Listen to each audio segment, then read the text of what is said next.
Good afternoon, ladies and gentlemen. My name is Shalwa Ziziguri. I'm a member of Young Atlanticist Working Group, and I come from Georgia. Today, it's my great privilege and honor to have the opportunity to introduce President of Georgia, Mr. Mikheil Saakashvili. Well, when I was thinking what I could say about his accomplishments as president and what Georgia has achieved under his leadership, a lot of things came to my mind. But I had realized that I would not have enough time today to cover everything. In January 2004, when President Saakashvili took the office, I started my service in the Georgian Armed Forces. And the very first thing he did after he was elected was to visit my unit. I remember very well his speech, which was full of promises. He announced that strengthening of country's defense capacity would become #1 priority of his government and pledged that in a few years, Georgian armed forces would meet NATO standards. Frankly speaking, me and my friends were very skeptical about what he was telling us, because crippling poverty and an economy shackled by corruption had put Georgia in such a catastrophic situation that everything needed to start from the scratch to achieve those goals. However, much to our surprise and many others, his promises were followed by the most radical reforms and changes in the defense system. And in less than 1 year after this meeting, my unit was already deployed to Iraq to participate in peacekeeping operations. The contingent was gradually increased up to 2,000 soldiers and significantly contributed to the common cause of peace in the region. Georgia also remained engaged in peacekeeping operations in another volatile region in the Balkans. Now, with 800 personnel, Georgia is the second largest contributor to ISAF operations among NATO's partner countries. And the Georgian government has recently pledged to NATO leadership to contribute additional troops, which will make Georgia the largest non-NATO troop contributor in Afghanistan. What is more important, the Georgian armed forces have always been highly praised for their courage, commitment, and professionalism from our allies and partner countries. Truly enough, since 2004, Georgia, from being almost a failed state, has been successfully transformed into a key player in today's global security environment and has come closer to NATO membership than never before. So I would rather stop here, and please join me to welcome President Mikheil Saakashvili.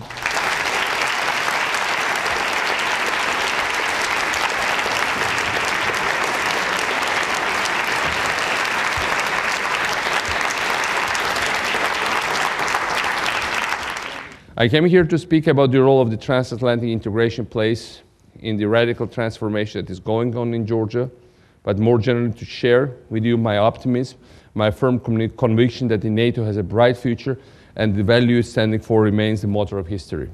More than 1 year after the beginning of the Arab Springs, analysts and commentators are tempted once again, as we know, by dark pessimism, if not a form of fatalism. And when you look at the world, you cannot really blame them for that, right?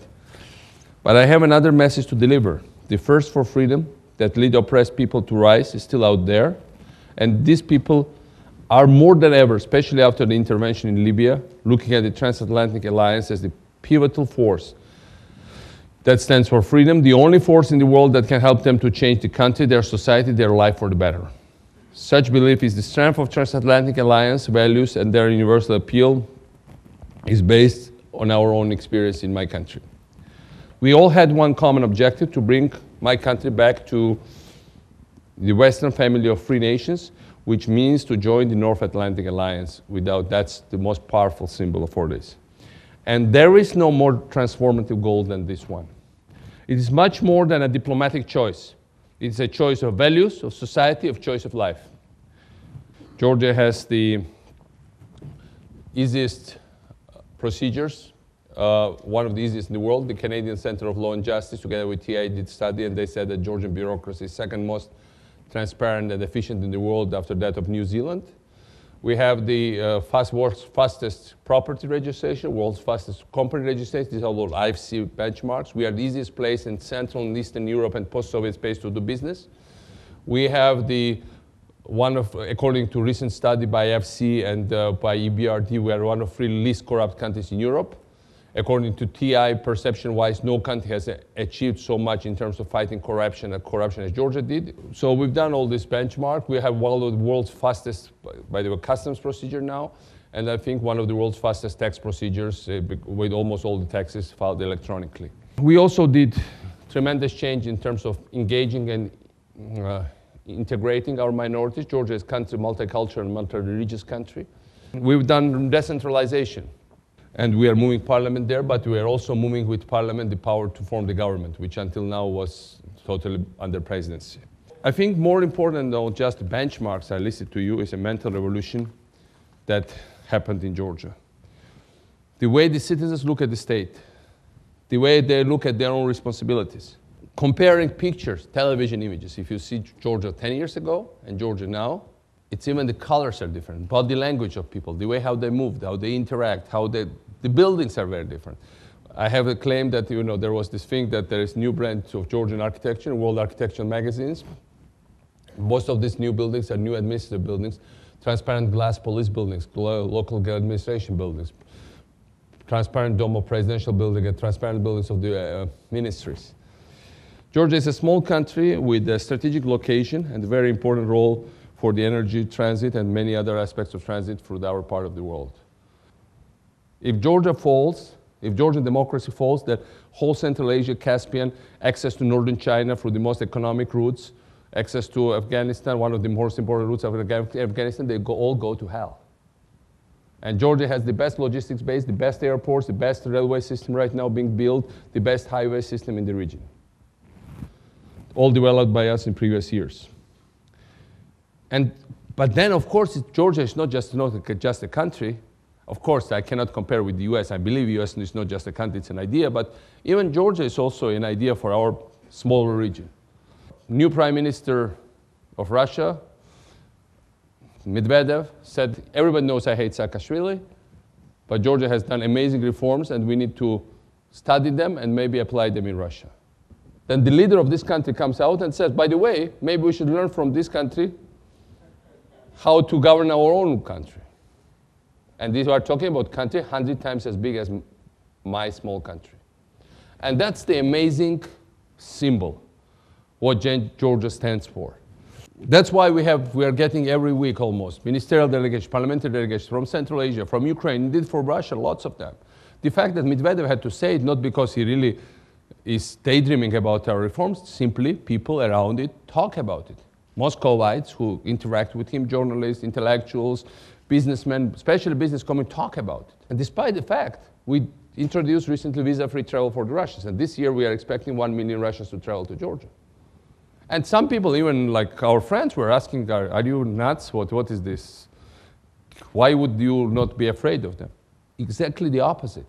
This 1 million Russians coming to my country is a factor of stability for my country. It's a security issue. Because we get 1 million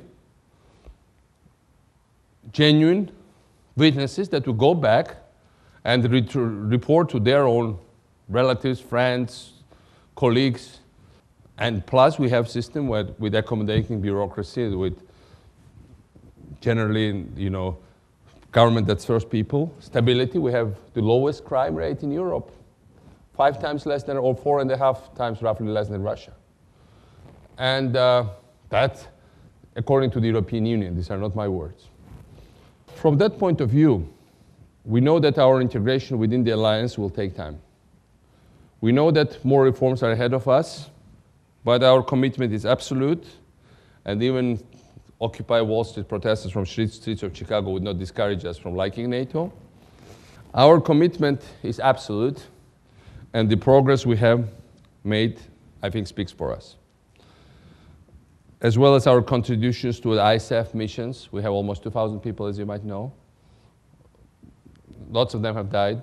We had other people like Shalwa Tugushi who served before in Iraq. We had full brigade in Iraq. And for us, it's just not the contribution to ISAF mission and the Euro-Atlantic security system, but that's our expression of the fact that we would like to be not just another consumer, annoying consumer of security, which people generally are skeptical of, as we know, but to be net provider of security and also being a success case for NATO.